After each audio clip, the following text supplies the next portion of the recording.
Thank you, my dear. All right, you guys. So if you, I just can't.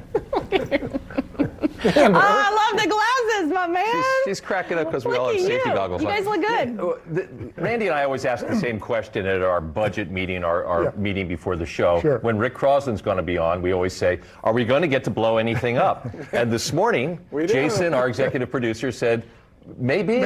Yeah. So we're going to make elephant toothpaste? Elephant toothpaste. We have the toothpaste, we have the brush, we don't have the elephant. But I'll tell you, you got to bring your props, man. This is a classic experiment, and mostly it's to get kids and people excited about chemistry. Yeah. And chemistry is what the world revolves around. Sure.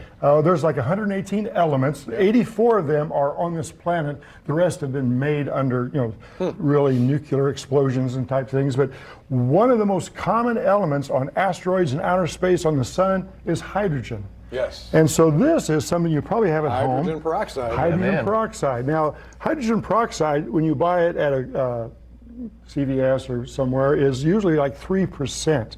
And hydrogen peroxide is 2 atoms of hydrogen and 2 oxygens put together. Both hydrogen and oxygen like to mess around and break things apart. Yeah. It's a great oxidizer. And they go.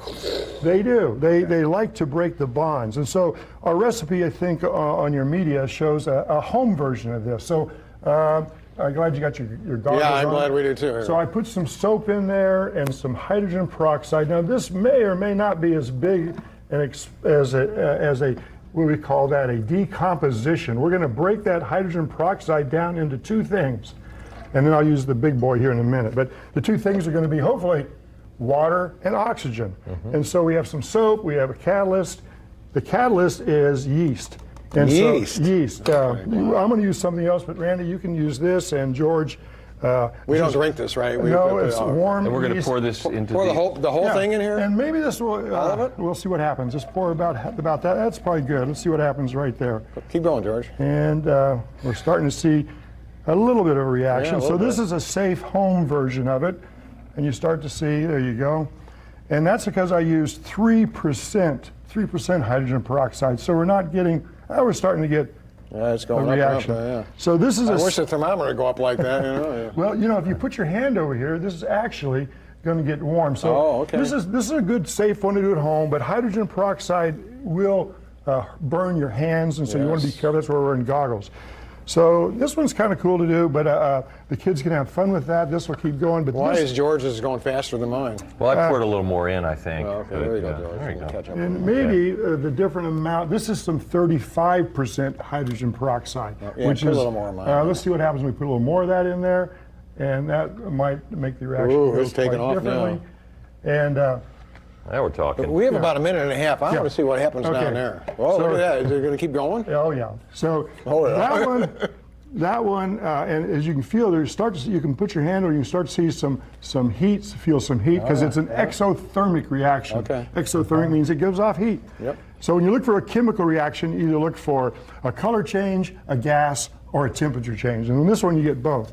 So here we have our food coloring. Stand back, George. Yeah, this is the 35% stuff. That's this is the bad boy stuff that you want to really not get on your hands here.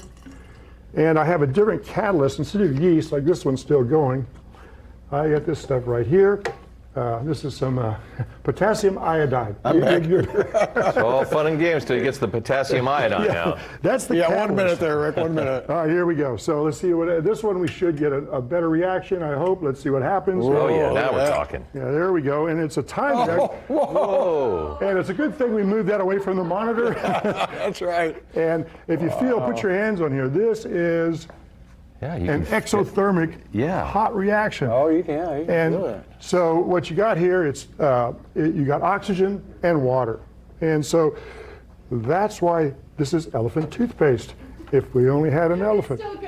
It's still going. It's not even letting up. I bet the kids love this, don't they? Oh yeah, and they all want to do it. This one you can do at home, quite safe. This one you have to get some stronger hydrogen peroxide, and the byproducts of it. Sometimes not all the hydrogen peroxide does decompose, so you want to be careful. You don't want to pick it up and see. I can see my hand already stained my hand with hydrogen peroxide. So when will it stop? when all of the hydrogen peroxide has reacted with the potassium iodide. So Tomorrow, next day? it's pretty hot. And it's still going. All right. So, Amber, there you have it. We finally got to blow some stuff up I know. here in the Science Center. I nominate you two for cleaning duty after this show, What? right? Can't hear you. It is so. It is so. It's still going. It's still going. That is awesome, guys. Thank you so much.